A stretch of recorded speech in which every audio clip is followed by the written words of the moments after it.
Let's do it. Yeah. All right. Thank you, Dre. I'm going to pass it over to our next speaker. We have Eileen Bennett, who's the Director of Strategic Partnerships, Global Pay Later at PayPal. She's got a presentation for us, so I'm going to hand it off to Eileen. Thanks, Danny. Hey, everybody. Thank you so much for having me. Oh, can you hear me? Okay. So you guys, thanks so much for having me. I'm super excited to talk to you about the buy now, pay later boom, which I'm sure so many of you are already aware of and interested in. One small piece of housekeeping. We are going to take some questions at the end, so please feel free to drop some questions or comments into the chat, and we'll go ahead and get to those when we open up for Q&A. So I wanted to start the conversation today with a quote that I had heard from a retail partner not too long ago, and it really kind of stuck with me. And it said, payments is not a commodity any longer. It is a strategic component to attract customers in the store. We would like to see payments partnerships be more strategic and move to be a key partner in our growth.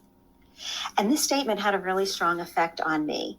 I've been in the payments business for a really long time, and I've struggled to help retailers understand how payments can be a growth driver for their business.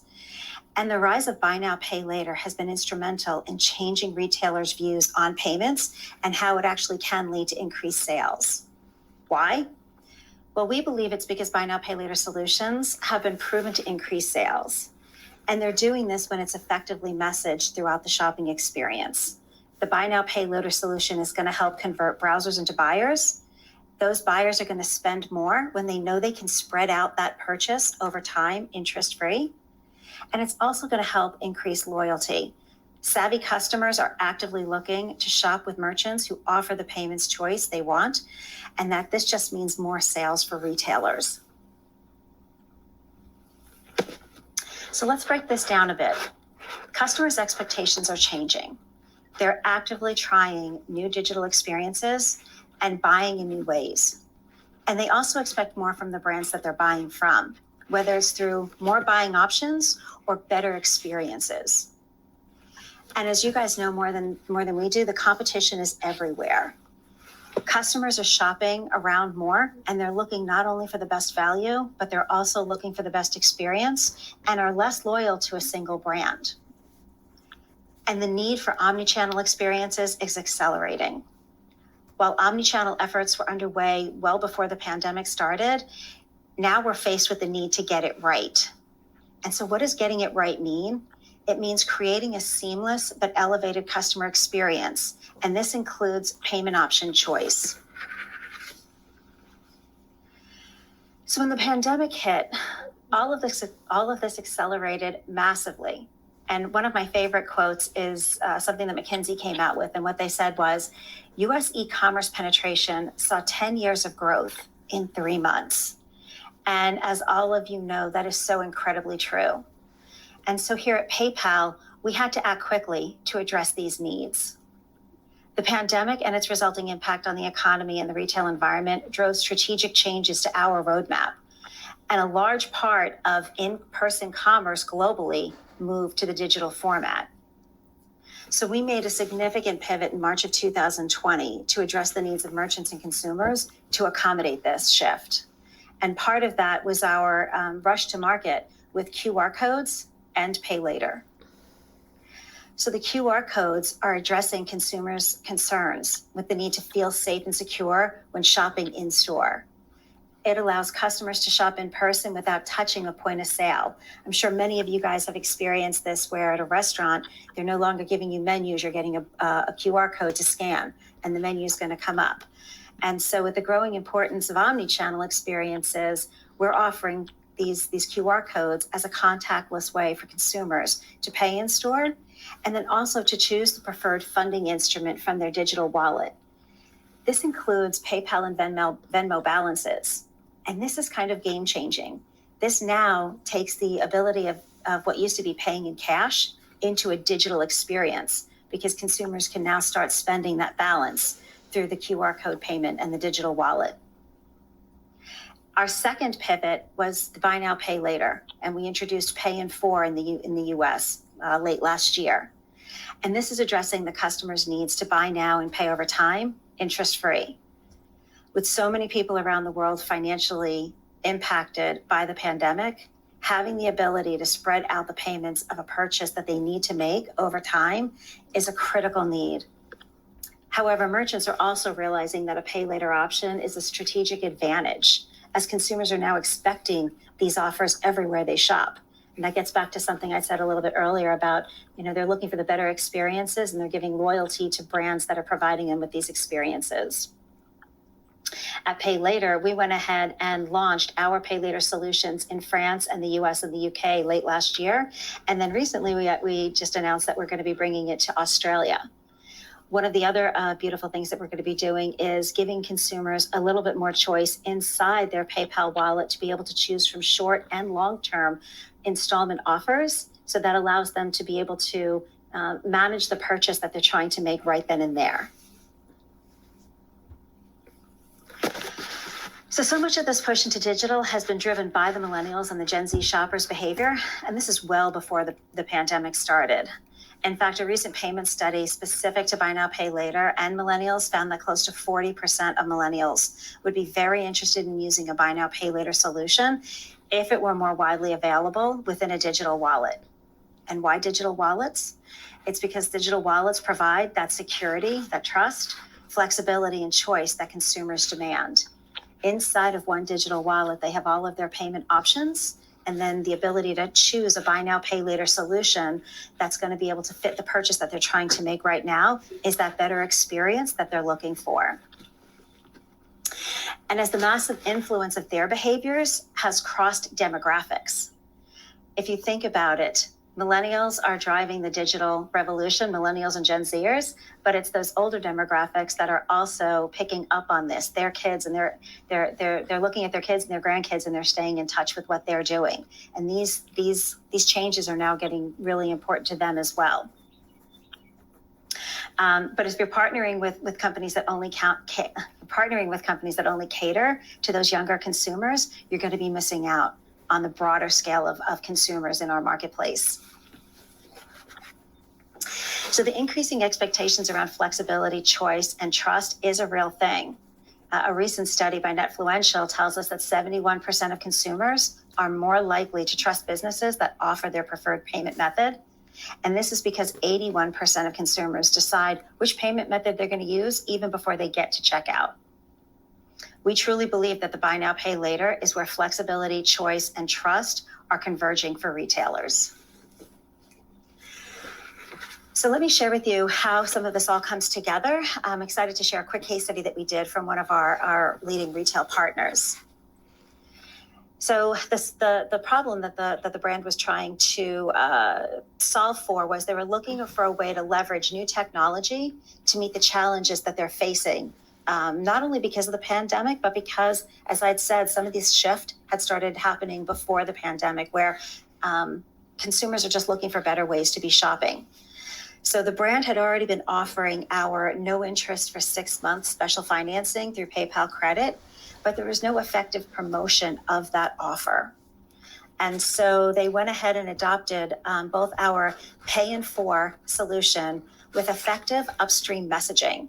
If you remember the slide prior, I told you that our consumers, not just ours, but all consumers, pretty much have in mind how they're going to pay for something before they even get to checkout. But by providing that upstream messaging, you're also providing that consumer with a little bit more information, particularly if it is a message about a buy now, pay later solution.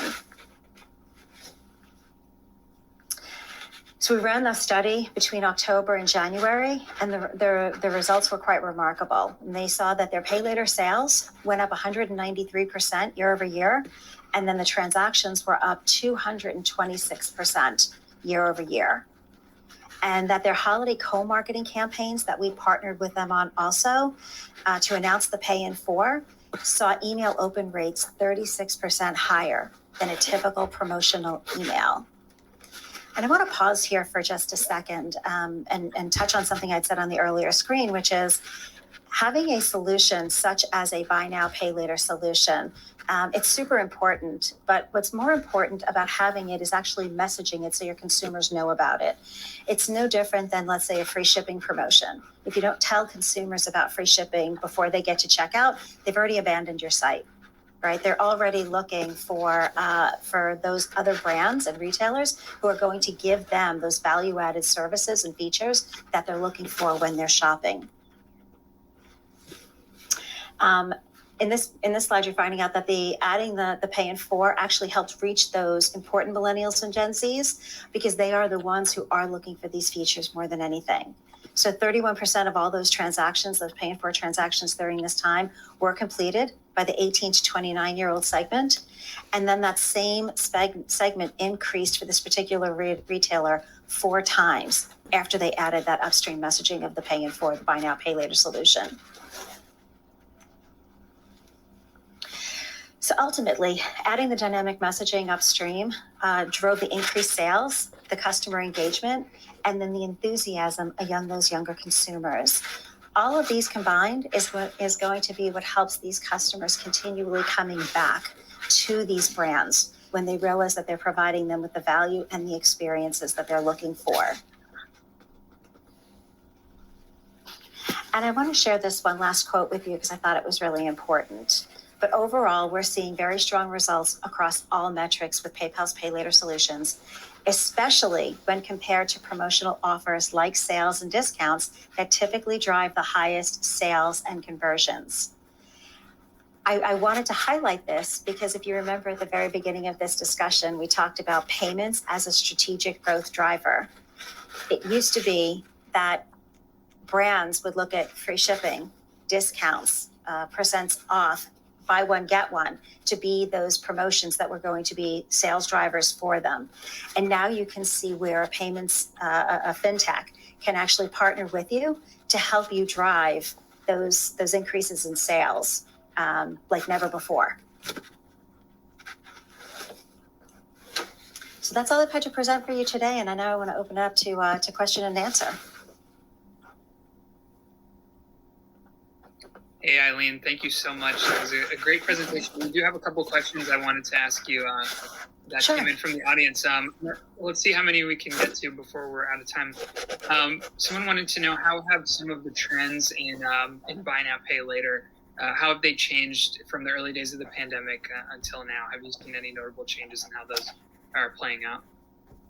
Yeah, absolutely. So you're seeing so many more. If you think about it, if anyone's as old as me, you'd remember buy now, pay later started way back when with in-store and layaway, right? So really the buy now, pay later craze is taking what used to be an in-store solution and moved it online. The pandemic simply accelerated that. And prior to the pandemic, we saw a lot of buy now, pay later solutions increasing in the marketplace. And so I really think it's one of those features and benefits that's going to be here to stay. As I'd said earlier, the McKinsey research had said early last year that the U.S. e-commerce penetration saw 10 years worth of growth in the last 3 months. And I think that is so incredibly true. And I think we're going to continue to see that type of acceleration as we go into 2021 and beyond. And a lot of it is because the way we shop has changed. You think about some of the trends, you've seen more people shopping, they're doing grocery online, food delivery like never before. You've seen all of these apps spring up about food delivery. And so all of these types of behavioral and lifestyle changes are changing the way we're actually expected to pay for things as well. So I do expect this to kind of keep up as we go on. Cool. Let's do one more. We've got a minute. Someone from the audience wants to know, what are some of the ways all of these trends and changes are impacting CMOs, and what are they doing in response? Yeah, it's a great question because the CMO role has changed so much over time. We are so used to talking, and I've been in this business for a long time, and we spent a lot of time talking with heads of e-commerce, heads of technology, because payments is an infrastructure that needs to be integrated into the e-commerce system, and from there.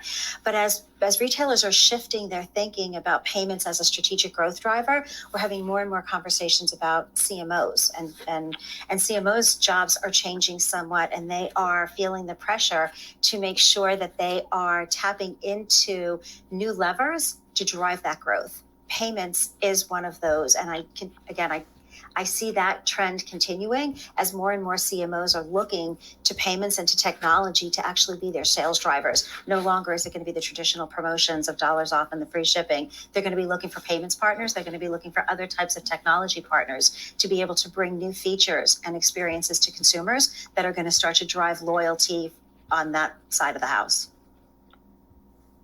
Yeah, definitely.